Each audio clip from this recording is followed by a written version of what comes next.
Hi friends, this is your pal Scott Garibay, and today we are going to talk about Dungeons and Dragons, and we are going to talk about Dicelings, which at this point appears to be a failed toy D&D accessory line that came out in early 2023, had an initial run, and then had never had any sequential continuing runs or additions to the line.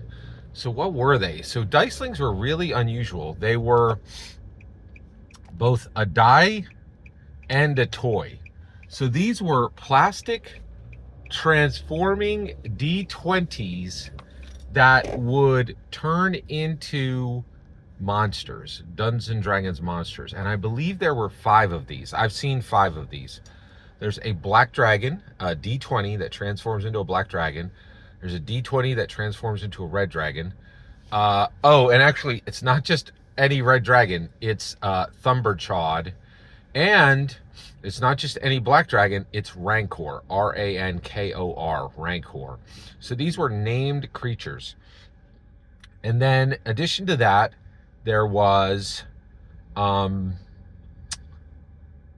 Displacer beast, which was really interesting because that one was also created like, it looked like ice. It looked like it was made out of glass, right? And then there was also an Owlbear, and then finally there was a Beholder.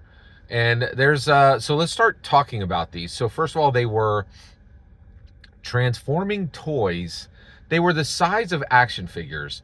And honestly, I think the idea of toy is a misnomer. I really think we're moving away from toys. The best way to think about these was probably as a miniature.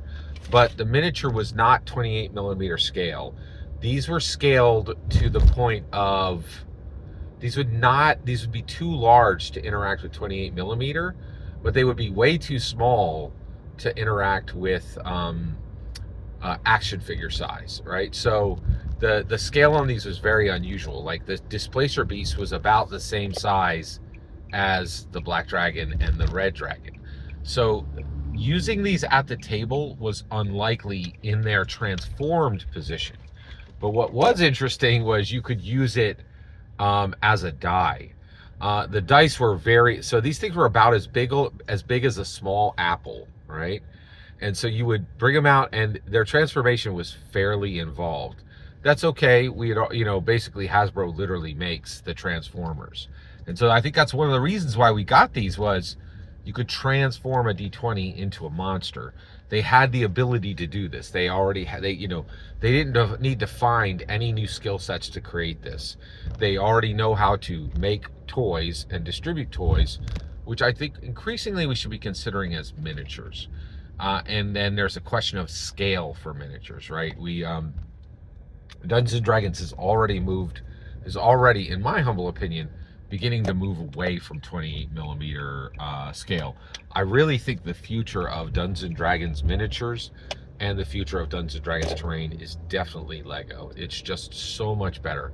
It's so much more. You spend less and get way more functionality. And you have way more resale ability. I actually think it's hard to move miniatures generally.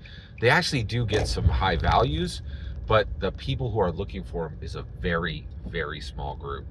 So kind of interesting. So these Dicelings came out in 2023. They had these 5 distinct units, right? The black dragon and the red dragon are fairly obvious. You understand why they would make them, right? But what's really interesting is the Displacer beast, the Owlbear, and the Beholder. These are all 3 monsters that are D&D owned. They are their own intellectual property. So of course you have all 5 of the chromatic dragons in the monster manual. Classically, you have goblins, you have skeletons. The thing though is you could find those in any fantasy tabletop role-playing game. You'll find them in Shadowdark, you'll find them in OSE, you'll find them in Draw Steel, right? But what's very interesting is these are iconically Dungeons and Dragons monsters. They only show up in Dungeons and Dragons, and they're processed as Dungeons and Dragons specific monsters. And I think Hasbro is very careful.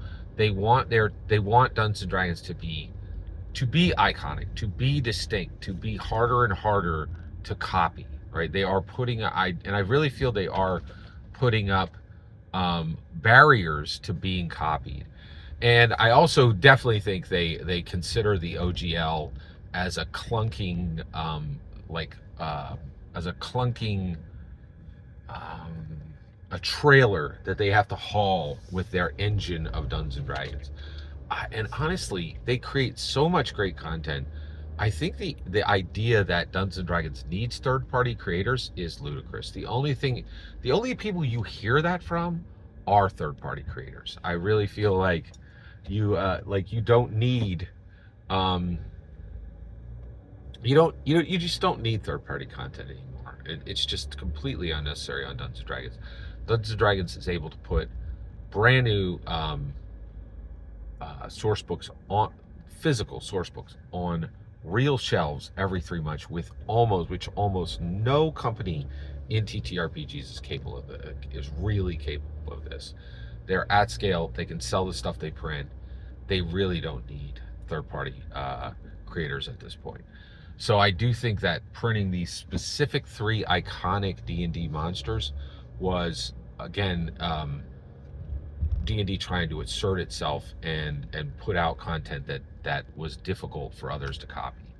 Every single word you heard in this video is my humble opinion, nothing more, nothing less. The important part is when I get to hear your humble opinion, when you get in the comments and send your traffic. Please consider subscribing and have a fetch millennium.